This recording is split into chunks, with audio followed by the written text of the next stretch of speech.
Thank you all so much for tuning in with us today here at the Unify Summit. Today we are joined by world-renowned global philosopher, author, and spiritual activist Ashok Gangadean, who's a Margaret Gest professor of global philosophy at Haverford College here in the United States. He's the director of the Global Dialogue Institute and an esteemed author of multiple books and audio CDs, including Meditations of Global Philosophy, Quest for the Missing Code of Logos, and his current book and working movie script, Awakening Global Enlightenment, The Maturation of Our Species. Ashok, thank you so much for being here. It's a pleasure, Nathan. Thank you for inviting me. I look forward to our dialogue. So today we are talking about unfinished human re-evolution. Please explain what you mean by human re-evolution, because I know everyone watching has some concept of human evolution, but I'm really curious on your perspective of re-evolution.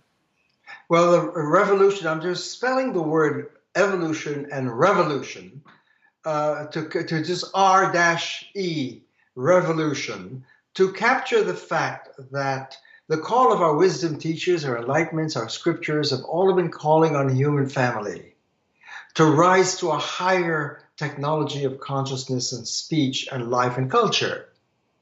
And yet the plight of the diagnostic of our great geniuses, whether we speak of Moses, Abraham, Jesus, Mohammed, Buddha, Krishna, Lao Tzu, Socrates, Plato, all of these across the planet, they're all saying we've got to leave the cave, we've got to sacrifice the old ways, we've got to go from just as a caterpillar becomes a butterfly, right? The ego pillar has to rise to become a Buddha fly, to play with that.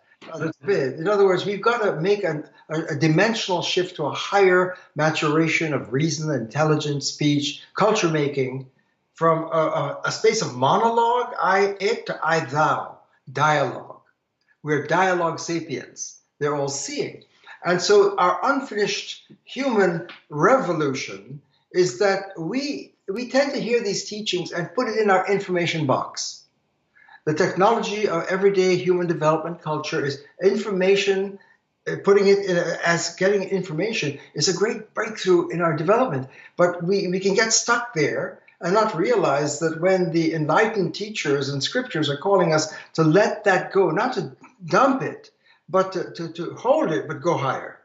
There's a deeper form of source. We're being sourced by whether it's in the beginning is the Logos, the word. When John begins, in the beginning is the Logos. What is the Logos? It's the heart of the light of reason, speech, language, thought, rationality. We're rational beings. We've got to tap the Logos. And yet we try to download it to where we are. And that's what's unfinished in our human journey to mature, to Logos sapiens, as rational beings. We're not ego sapiens or mono sapiens, information only. It's deeper. Let's get to the source. So when Jesus says, I'm the way, I'm the truth, I'm the life, he's calling us to go to that higher Christ space. When Buddha is saying to end the human suffering, we've got to let go of our information box where we manufacture objects and entities and make ourselves objects and objectify. That causes human ontological existential suffering.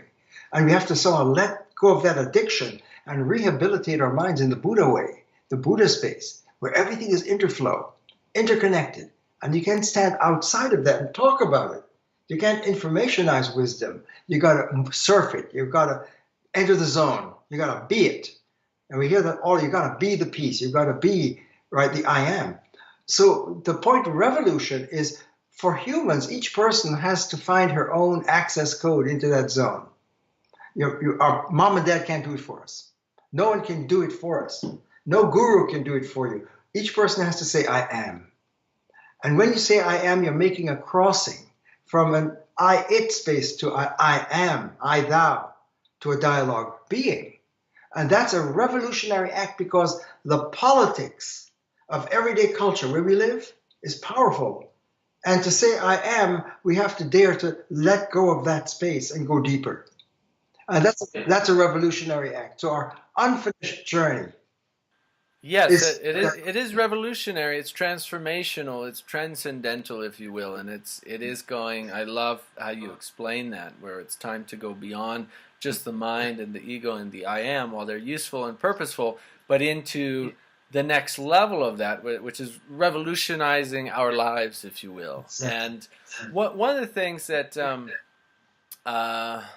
I got from the word, and I don't know if this was your meaning of it, but it certainly resonated with me, as this is a concept I've been really trying to unfold and understand at a deeper level the past few years, is this concept of not just revolution, but actual re-evolution, meaning I now, from all the evidence I've seen, the scientific literature I've seen, in my own inner reflection and meditation, feel that many, many, many thousands, even potentially millions of years ago, we already, in the origin of human existence, were incredibly intelligent, more enlightened, more connected, more spiritually evolved as human beings than we are today. I personally believe that our ancestors were not dumb brutes that beat women over the head with big logs and drug them into the caves. And the interesting thing is, now there is evidence showing that we used to think our ancestors 30, 40,000 years ago were strictly like carnivorous, and now they are now determining, oh no, they actually didn't kill animals. They actually lived only on plants, which was something that I also believed before that scientific evidence came out. But what I'm saying is, the reason I'm bringing this up, and it's kind of taking it to a different point, really. I don't know if this was your point in using that word, but one is, for me, realizing that we already came to this earth perfect and have already connected inside of us to that deeper spiritual purpose, and have so much capacity and power beyond what we believe. And over time, through technocratic society and dumbing down of people, if you will, and control and greed and all of this, we actually lost a lot of that. And now I see us going back. We're going forward, re-evolving to that space of complete deep inner wisdom and intelligence that we used to have, that we lost, and now we're gaining again. That's my perspective from that word. Is that also what you mean by it, or not? Not quite, because when I said you're reading the re-evolution, I'm calling it as one word, re-r-evolution. So it is a completion of our evolutionary journey. But where I resonate with what you just narrated, Nathan, is that we're born genetically. We're not ego sapiens, we're logos kids, or logos sapiens. What does that mean? It means we got the code, we're born with it. And in our evolutionary journey, we've been being called by this force, the source that surrounds us, whether you call it God or Allah, Yahweh, Tao, Om, Buddha field, whatever name we use for the fundamental force, it's pulling on us, calling us, guiding us, sourcing us. And as in our evolutionary journey, we have been moving, but we've been stalled in certain ways. Our great teachers across the planet in scriptures have said we can't stay in the box of talking about information. We've got to come home to the source. So your point is that we're born with this. We're born and coded as logos sapiens. The word sapiens means wisdom, and Homo sapien, the species, is which what we call ourselves as rational beings. We're logos sapiens, Sophia sapiens, of wisdom. And the word of intelligence, of cognition, but the journey to reason requires a moment where we have to almost become revolutionary in order to rise and occupy the I am awakened space. And that's really what I'm trying to bring out. Thank you for elaborating on that, and shifting the conversation a little bit, because obviously we're seeing a lot of fear, a lot of change, a lot of crises in not only here in the United States, but in many countries around the world, with war breaking out, and border conflict, and child enslavement, and so, I mean, just horrific things. I mean, obviously there's so many things that are affecting all of us as human beings in so many ways. But I would like to know from you, what do you feel is the most urgent crisis right now facing humanity, and why is that important? It's a great question. And so, from the point of view of the global light of reason and consciousness, what we're talking about, and when we enter a global space, if we are in the Christ space, that's fantastic. If we're in the Buddha space, if we're in the yoga space, if we're in the Tao space, if we're in the Socrates rational space, we tend now to see that they're all coming out of a deep, missing source. And the main point is this, Nathan, that I think this has been missing, a blind spot in our human journey. When you realize that what's on the ground floor, reality itself cannot be finite. It's got to be infinite, transfinite. You can't put a boundary around it. Because if you do, what's on the other side, it defeats itself. So it can't be bounded. So it cannot be finitized. You can't put it in the box. So it's infinite. Once you get that, and you follow the science, source science, the infinite must be infinitely unified. There's the source of the unify fest. The infinite is infinite unity. We need to pause on this because I think humanity has not seen that. We know that. We're coded with that. But we haven't seen that whether we call it Yahweh or Allah or Tao or Brahman or Buddha or Christ or God, whatever name we use for the infinite, they must be connected. Why? Because you can't have more than one infinite. It's simple science. Just think about it. If there were two infinites, then one would limit the other, and neither would be infinite because one would bound the other. So it's got to be infinitely one. Once we get that, if humanity gets this, let's get into the point of your question. What is the crisis, the deepest crisis that we have not touched? Let's call it unum. Just use the Latin, unum pluribus. The infinite is infinitely unum, infinitely one, which means what? That unity, being infinite, is connected infinitely. There's infinite diversity within the infinite unum, and that's unum pluribus. Isn't that the problem with us considering ourselves reasoning or rational human beings, that the logical side of our brain literally cannot conceive what infinite actually means? Because that's right, because that's the information logic. The information logic, where we talk about it, works on the law of identity, A is A, and that puts everything into chop units. But when we go into the zone, into the deeper logos code, we experience the deep interflow connectivity with everything. We can't separate Allah and Yahweh and Brahman and Tao and Om. They've got, as diverse as they are, it's beautiful. They're not going to be reduced, but they are tapping the same fundamental unum. That has been missing. And what's the point? Well, when you listen in that deep global space and global light of the logos code, to our great wisdom and scriptures, it's astounding that they're saying to humanity, folks, kids, we've got to rise. We've got to get out of the box. Why? Because it's chopping us off from the source. Can you give us some examples of some of these ancient scriptures that refer specifically to this unification of infinite experience? Absolutely. I mean, even from the call to Abraham and Yahweh, hear, O Israel, the Lord thy God is one. Love me with heart, body, mind, everything you've got. Which means what? If we're putting our information box ahead of that, then we're chopping it off and violating the inversion and transformation to put Yahweh first. So to do that, Abraham had to be called, if I'm going to put Yahweh first, OMG, I have to let go of my story, my agenda, my ID, my son. Whatever is, because I'm putting my ego story above the first. So Abraham's model for all humanity is I've got to sacrifice, let go, separate from my privileging my story, my ID, to go and turn and invert into putting God first.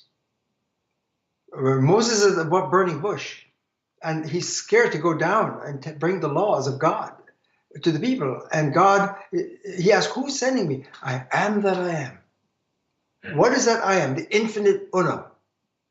Right? Jesus is seeing, we're still not hitting it. We're not getting it. I am the way. I am the truth. I am the life. When I was in prison, you visited me. When I was hungry, you fed me. He's trying to teach them the Christ space, the Christ code. That's already there for Abraham and Moses. Right? And people's literal interpretation of I am the way is, oh, this human being, this Son of God, is the only way, so we must be on our knees bowing to him because he's the only way. Yes. Yeah. And when John was putting But there's out another way information, we can interpret that's that. the point. It's vital. It's urgent. This is, to me, this is the most urgent medical, ontological, medical issue facing humanity for millennia. It's not just a 21st century crisis. The wars, the Holocaust, the genocides, the sexism, the racism, the homophobia, all of the ways we slash each other is being generated from our desourced technology of culture. And that's what Buddha saw. For example, Buddha. Sorry, desourced technology of culture. Elaborate on that. That's exactly what I'm doing. In other words, our everyday normal culture, where we use the law by ASA to process our information, and we talk about things, and we manufacture objects. I'm a being, I'm an entity, you're an object, right? We don't intend that, but that's what happens in the information box. That is a technology of culture making. It's a stage of development. Our great teachers saw, look, folks, you better notice you got a motherboard, a deep implant making your life and your culture, and it's causing pathologies, dysfunctions, breakdowns, fragmentation, and objectification of each other.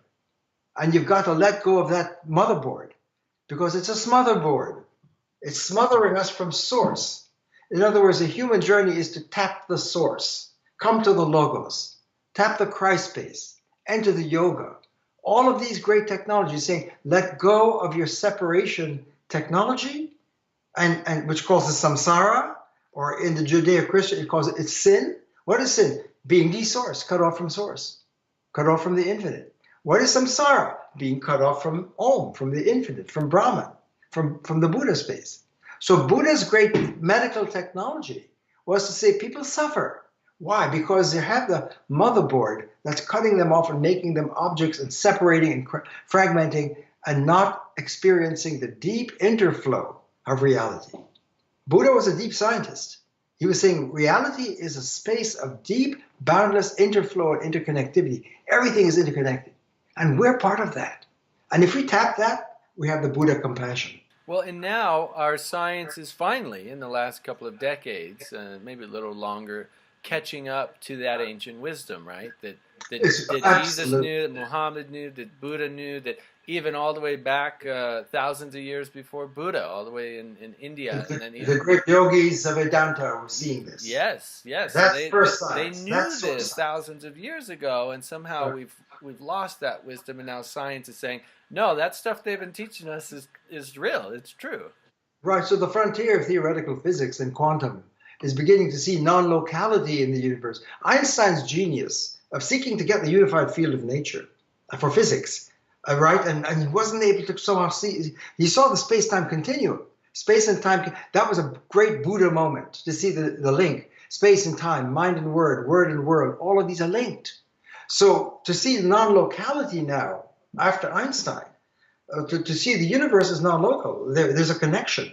There's an integral, holistic, fractal structure to reality, right? And all of the renovation at the frontier is trying to go deeper into the unified field, into first science. So you're right, science is beginning to zero in on the zero space. The thing is, it doesn't matter if we believe that we are unified to all living beings. It doesn't matter if we believe that we are infinite or not, because the reality is we are. It's not a belief. It's reality. It's a field. Reality is a unified field. It's a continuum, and that's the unum. Continuum is an unum pluribus. The multiplicity is interwoven, and that's science. That's first science. Buddha sees that. Yoga is seeing that when Krishna is advising Arjuna.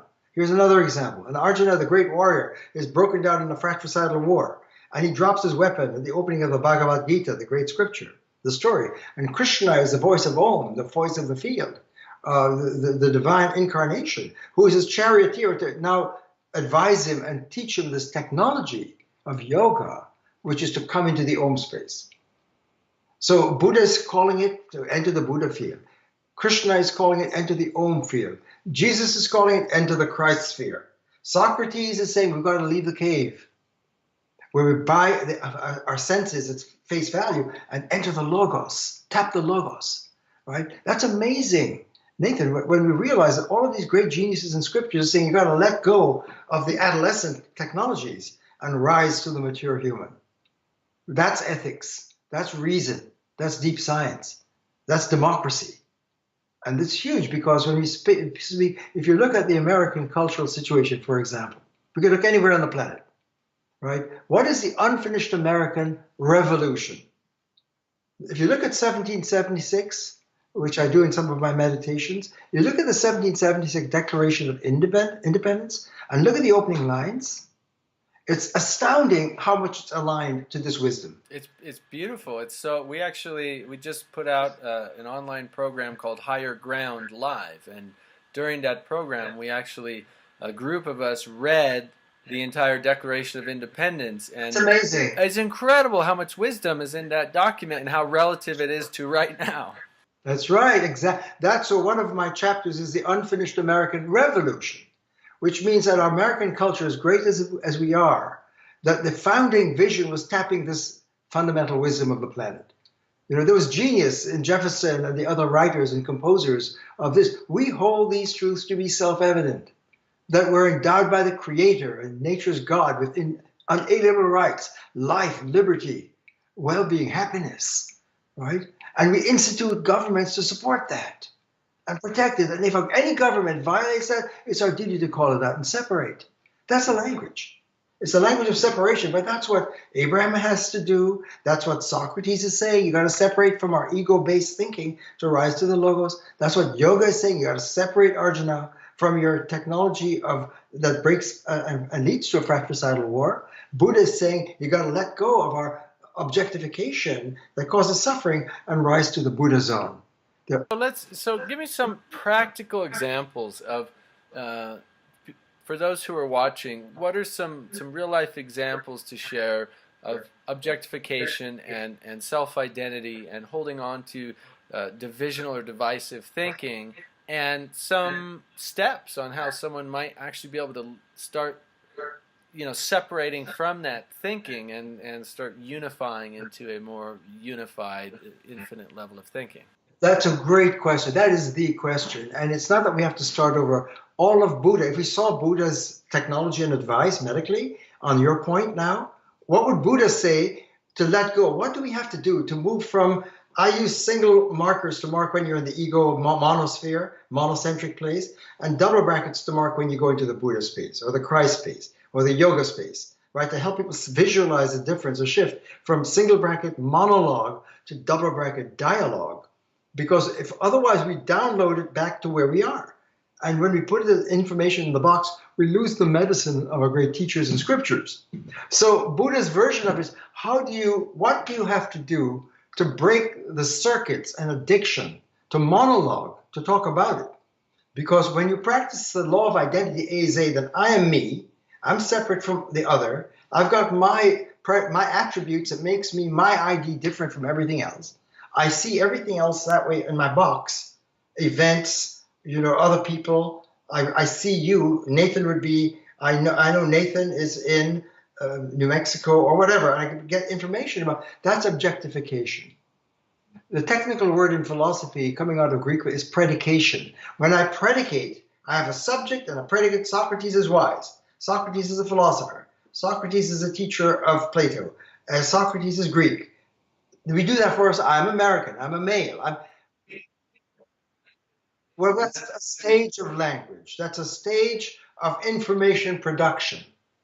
But when you go into the zone, now how do you leave that? If that's my life and my ID and my experience and events, and I'm looking at my history and everything in that information box, how can you even think about letting go and standing back from that and going deeper into not where you're an object, but where I meet you in the zone? That's called a place of deep dialogue, from monologue where I see you, and I have my lens. Everyone has her lens. And you see, your culture gives you a lens or even a complex lens. I could be a scientist, I could be a religious person, I could be in my therapy, I could be practicing yoga. I got different lenses. But whatever we experience, there are lenses at work. But all of those lenses are using the basic information technology. We objectify. Your question is, what do our great teachers, Jesus, Buddha, Socrates, Moses, right, Muhammad, right? When it follows through the centuries, what is Allah? Surrender to Allah. Islam means surrender to Allah, to what is first. Allah is the infinite. right? And that surrender means put it first. So centuries later, you have Rumi, the great mystical poet, philosopher, first visionary, saying, there is a field beyond judgment and belief and disagreement. I'll meet you there. What's that field? That's what we're talking about. So all of these the yoga technology, right now we import yoga into the American scene. And it's all over the place, wonderful. My father was one of the early yoga teachers back in 1950 in New York City. So, we're part of that tradition, and members of my family are gifted yoga teachers. But yoga is not ego-based. You can't talk about the ego, I'm going to do yoga. The ego cannot do yoga because yoga is saying, stop egoing. Stop using that technology. Yoga actually means union, right? I mean, that's right. So we're gonna take in the unum space, in the Om space. So we're gonna take a quick break, and we'll be right back after these short messages. This fascinating conversation. Everybody, hang on here with us. We're going deeper here.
Here at Unify Festival in New Mexico.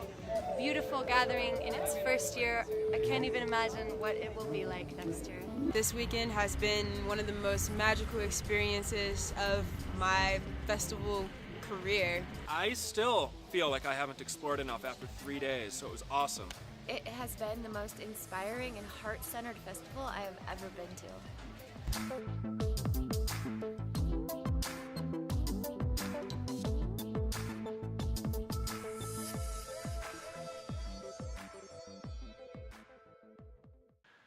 Okay, thank you all so much for tuning in. We're here with Ashok Gangadean, and just really getting into a fascinating conversation. Ashok, you're talking about yoga and union and unification, and how our ancient teachings and scriptures are showing us the way to move out of divisive thinking, which is what you're saying, and I completely agree with. Probably the main cause of all conflict in the world is the fact that we're not recognizing that we are all part of an infinite unified source field. Yes. And you were sharing some great examples of both Rumi and yoga. And so I'm going to hand it back to you because I know you have a lot to share. Well, thank you. Yes, I think you worded it well. And your question is so important because right now, if we look at our cultures and our human family across this planet, we're in trouble. And it's not recent trouble. It's a pattern, a medical pattern. When I say medical, I mean the science of ontology, being, the science of being. Buddha is an ontologist. Yoga is ontology. Socrates, ontology. Ontos means being in the Greek. So that ontology is first science. And our cultures are broken. Our being is broken. When we're cut off from the source and we don't have the technology and the code for the source, our being is broken. We're not touching reality deeply. We're in an adolescent stage. And our great wisdom teachers and scriptures are teaching us strategies to let go of that stage of the caterpillar development to become the butterfly. It's analogous to that. When we are able to go from monologue to dialogue. The word dialogue means dialogos, through the logos. Why? Because now we're connected. So if I look at a work of art in the box as information, the Van Gogh painting, it's an object to me, and I'm looking at with my lens, and I don't realize I'm objectifying it. I'm putting my lens on it, my perspective, my narrative. But if I dare to step open and encounter the Van Gogh in the deep space and let it speak to me, you enter sacred space. And that's where whatever's in front of the other person, your partner, your child, right? Another religious person from a different religion, a different culture. There is before, now you're open to dialogos. You're not imposing your lens on the other, but you're opening, you're daring to be vulnerable and open your lens to allow lensitivity. The lens opening where you can allow, wow, Nathan, you're much more deep, amazing being than I ever realized when I put my lens on you in the box. When we get out of the box, it was all our great wisdom is saying, you can't find wisdom in the box. You can't be activists in the box because the activism is to have active vision, to step out of the box and enter the field where you're amming, I amming. And that's a revolutionary act because to be is a political act of saying I am, right? And that's when you're daring to cross into the zone and stand in your being. And that's when well-being begins. If you're broken from the source, you're going to suffer. That's a consensus of our wisdom and scriptures. Whether you call it sin or samsara or whatever word, you're desourced. And sourcing is going deeper into reality and adapting to the flow of interconnectivity. And we need more advanced technology of language, of thought, of experience, of lens. We need a much more powerful lens and language and technology to handle the voltage of the unified field, where everything is fractal and interconnected. Imagine that. I mean, that's the next stage of our literacy. And I suggest that that's what our great geniuses were teaching all through the centuries. And if we follow the line, Nathan, from Socrates all the way through, from Plato, Aristotle, Aquinas, Augustine, Aquinas, Bacon, Locke, Berkeley, Hume, Descartes, Spinoza, Leibniz, Kant, Hegel, Nietzsche, and into the modern world, what are they doing? They're saying, folks, we've got to tap the source. We haven't gotten there yet. That's our unfinished drama. And that's just one line. You go take Buddha 2,500 years ago. And it took centuries to say, well, wait a minute. We're trying to put the Buddha in the box. You can't do that. And that evolved over through Tibet and Nepal and China and Japan and Zen. And what is Zen? Be here now. Be in the moment. Enter the zone. You got to live it in there. When you chop wood, chop wood. When you carry water, carry in the zone. But athletes know and the artists know in their highest peak moments that they step out of their ego technology and into the source. The runner becomes a running. The soccer player becomes a soccer. Right? The lacrosse player is, I am the lacrosse. The baseball player, the basketball, the dancer is the dance. That's when they're living it. So the Christian becomes the Christ. The Buddhist becomes the Buddha. And so on and so forth. The yoga becomes the Om. Yes. Right? And the scientist becomes the logos. So what we're saying is our own separate identification with, let's say, our religious beliefs or spiritual beliefs, our attachment to those beliefs is actually what's dividing us from feeling what the deeper essence and teaching of that sacred scripture is trying to share with us, right? Because when we're attached to that belief system, then we're looking through this lens. We're not looking through a unified lens that says, yes, that is one path, that is one form, and yet if we're attached to it and we defend it and we identify with it, then we are still separating ourselves from that which we are attaching ourselves to. That's exactly right. It's a detacher. When you're using that, when you're attached to that way of being a human, which I'm calling monologue or ego log, whatever you want to call it, it breaks things apart. And reality is not broken apart. Reality is interflow pluribus unum. And on the American penny, it says e pluribus unum, the founding of the out of the many, the one, right? So if you have the many in the box, then it's broken. And if that's the case, you can't have democracy. So we, the people, is to go to the zone. So when Martin Luther King, for example, said, I've been to the mountaintop, I've seen the other side. What's the other side? That's the zone. America hasn't yet matured to the double bracket America, to the land of the free, to life, liberty, freedom. Because all the geniuses know that freedom is not in the box. When you enter dialogue, you're tapping the law whether it's the laws of Moses, the laws of God, or the Christ law, which is the law of love, or the Buddha Dharma, which is compassion, or the yoga, which is the Om, now you're in the love space. And that's that's our unfinished human revolution. So from my perspective, I would say that our first step of moving into the zone, or being present or fully connected and aware of that unification, that unified field, that divinity within us, is to, number one, recognize that that attachment or that conditioning that has been handed down to us, if you will, right? Because however we were raised, we were conditioned one way or another, whether it was conditioned to, you are a Christian, or, I mean, people are baptized when they're children into a religion they never had a choice to go into in the first place, and they're told, this is your religion, this is your belief system. In many cases, not all cases, but in many cases, this is what you are to believe. And so we have decades in many people's lives of conditioning, of told that you are this. And so isn't step one recognizing that conditioning, being aware of it, being aware of our own mental attachments that are preventing us from feeling totally connected in that unified source space? And then step two is, what would you say people do from there? Great, very great observation. Well said, Nathan, because if we could recognize, and I would say it was even more radical than you gave examples of, that deep in our evolution across the planet, it was natural to have information technology to talk about it and use identity thinking. This is A, this is B, this is, and not realizing, wow, this is chopping it up. This is chopping up me from you. And that's coded. So centuries through, it's a millennial issue, right? That our code, our culture code of evolution, information-based and identity thinking, is keeping us from going deeper into the source. And we're addicted to those patterns. And it separates, it divides, right? It objectifies.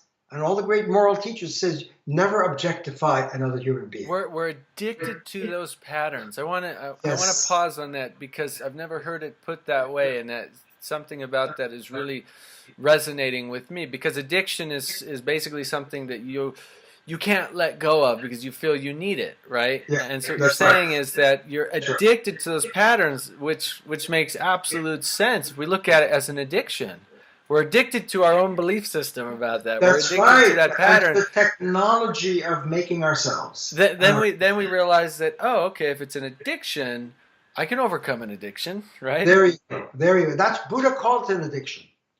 He said that's why people, they're addicted to patterns that polarize and break and objectify and violate our true being as Buddha beings, and we can rehabilitate it. His Four Noble Truths: existence is suffering.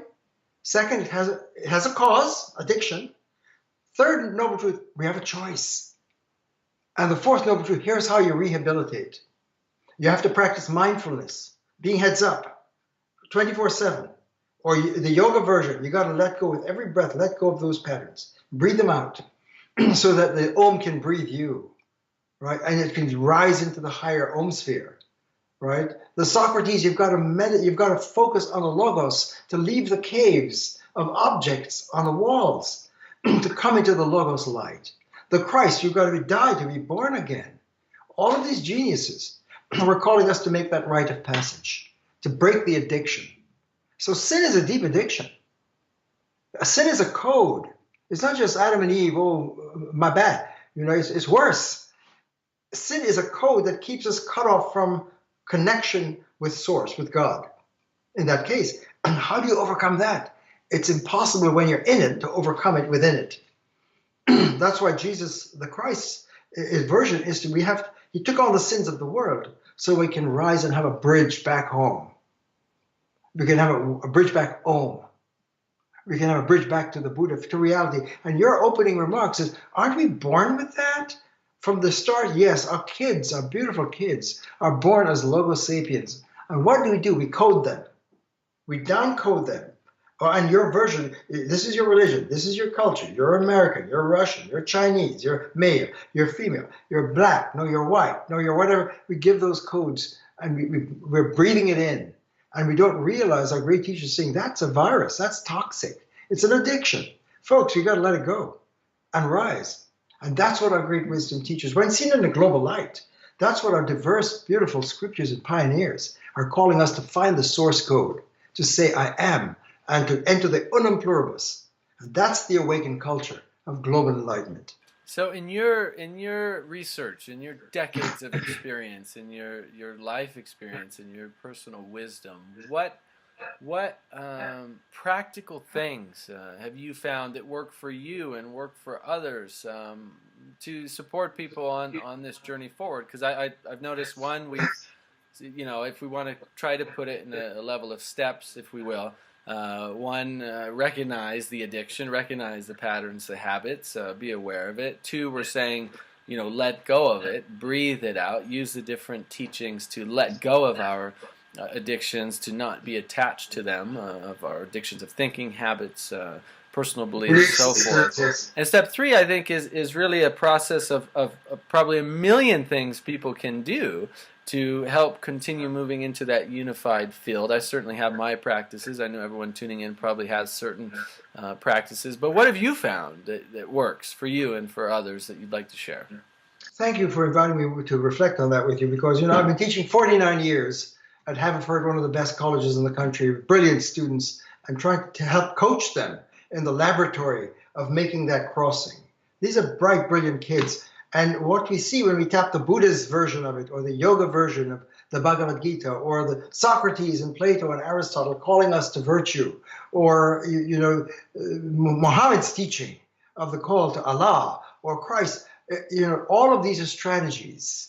And what they all share in common is, you said it beautifully, if we become aware that we have a motherboard that's dominating our lives and we're addicted to it, that has not been seen properly. Call out that motherboard and see it.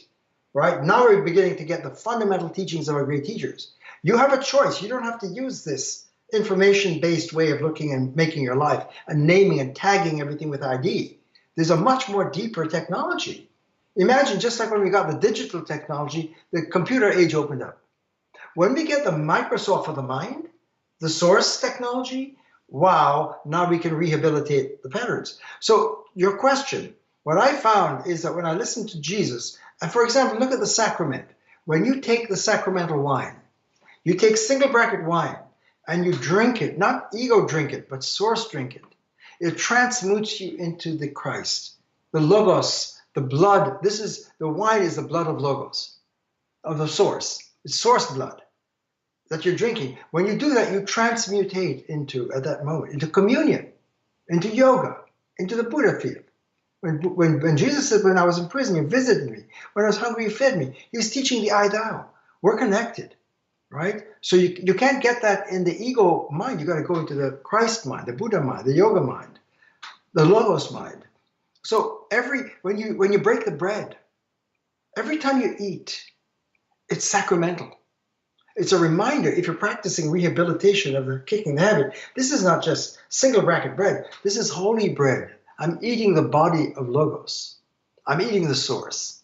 And I can't ego eat it. I got to rise as a sacred eater in the sacrament.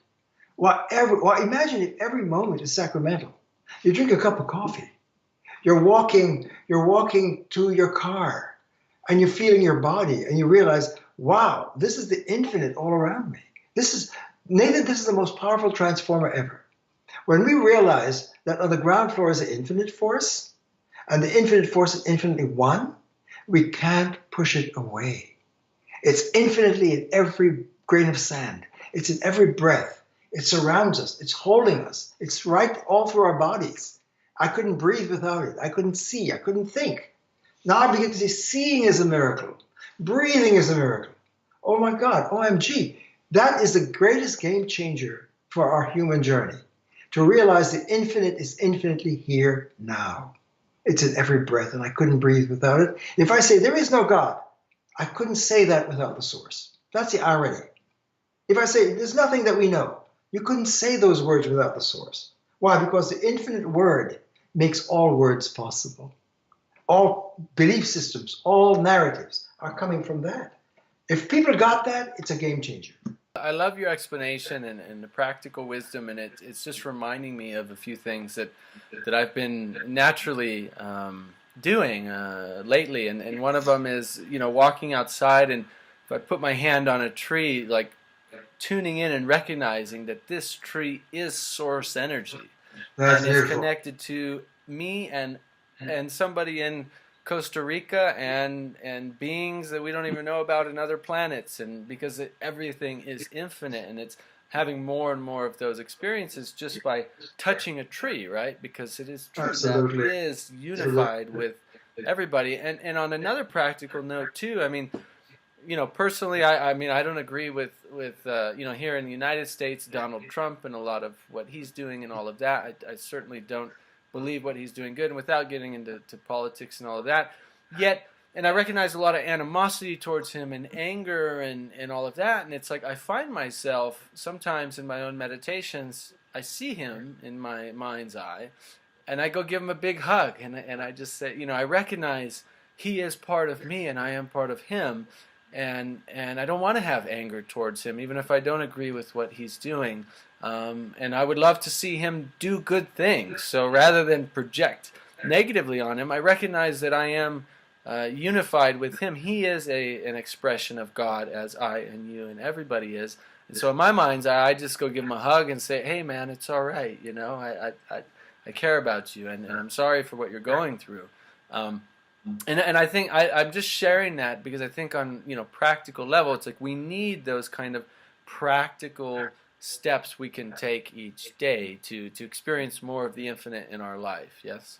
That's fantastic. Yeah. You know, when the great poet Blake said there's infinity in a grain of sand and eternity in an hour, he was tapping this science, right? And that's just basic science. And once you beautifully said it, when you go from monologue, where you objectify the other, to dialogue, where you see the other as a sacred presence, right? Because everyone is carrying that. Everyone is carrying the divine energy within her. And if we begin to see that, you know, what you said about Donald Trump, for example, I think the phenomenon of Donald Trump and where America is, our unfinished American revolution, picking up our original theme, is that we're still dominated by a technology of colonized patterns. We're still colonized. You know, removing the British at stage one, but keeping the same mental addiction is not solving the problem. We can free the slaves in one way, and women can vote, and gays have rights, right? And we can keep the Union together in the Civil War. That's all great, and the source is holding us. But if we're still carrying that code and addicted to it, we're not yet arriving in America and the depth of democracy. So what you gestured was to be open to the other, to have compassion. That is practicing the source code. That's dialogue. That's deep dialogue. I've had a meditation about 20 years ago, so 7 stages of deep dialogue, going from the single bracket monologue technology into step by step. It's scary to let go of your story and to open up to the other. It's vulnerable because it's who you are. In a way, that's a kind of dying. And all of the great teachers say you're going to die if you want to be born into the higher zone. So America's unfinished revolution, evolution, our unfinished story is we got to grow up, mature as rational beings, and dialogue, and the gesture of open up to one another so we can become we the people. That's our unfinished American revolution. Beautiful. Ashok, thank you so much for your time and wisdom today. We truly appreciate it, and really appreciate and honor all of your decades of experience helping to inspire and uplift and unify humanity. So thank you so much. Thank you, Nathan, for holding the space for this conversation. I appreciate it very much. My pleasure, and wonderful. I mean, that's all we have for everyone tuning in today. I know we could dive deeper into this for probably 2 or 3 more hours, but I want to encourage everyone tuning in to go to Ashok's website, which is awakeningmind.org. You can find his books there, his CD sets. You can find out more about the work that he's doing and get connected a lot deeper into his material and his teachings, which I encourage everybody to do. It's awakeningmind.org. And I just want to say thank you for everyone tuning in, and look forward to seeing everybody on the next interview. Take care.